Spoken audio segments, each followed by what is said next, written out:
what motivated you to acquire Imaginuity? Our vision for what we were trying to do is we want to essentially manage the customer journey for a client from beginning all the way to the end. And so we had, you asked about direct mail and radio and TV and all those kinds of things, and big media planning function and buying function. And then you pass that lead on to a third party and the web form doesn't work, or the page is not optimized for the keyword that we use to, drive them there. So what we wanted to do was control that conversion down to any device, a tablet, a computer, an iPhone, what have you. And so that's, for that reason, we went out and we acquired one of the best, largest development shops in the city and integrated it into our shop and provided us essentially that ability to fulfill on our vision. And it was a key function that we didn't have internally, so it was a great bolt-on to what we were doing. Was that your first acquisition? It was not. It was our largest at the time. But yeah. All right.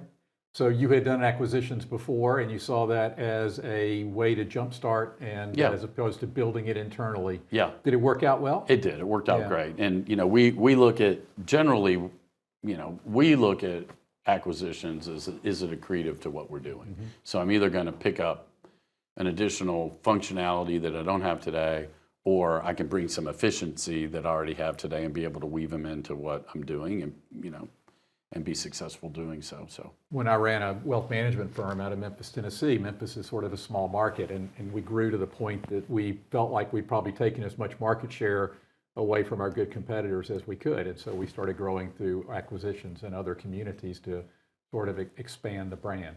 There are challenges with that, but it worked out well for us as well. Yeah. So when you decided to walk me through that process, because I can understand hey, I want a thing, I'm going to pull out my credit card, go buy the thing. But obviously with the scale of Imaginuity, is it just, hey, let me bring in my family office and take it over? Or are you pooling, are you doing a cap raise to acquire it? Is it a pool of investors, or is it, just a single family office type situation? It depends. For us, it depends on what the acquisition is. So on our core business, we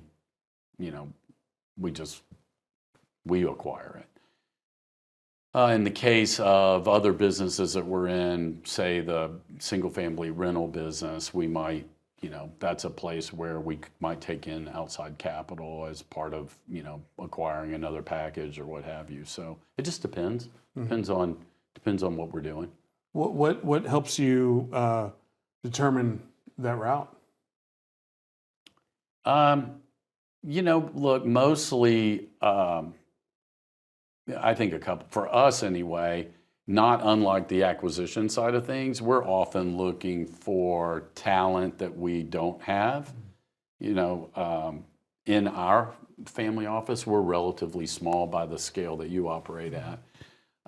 But, there's some experiences that we don't have. So, when we got into oil and gas, we've been long on oil and gas for a long time, right? But at the time that we started, we didn't know a lot about oil and gas. So it made sense to bring people in that, that's not a place where you walk into the boardroom and, you've got cred, right?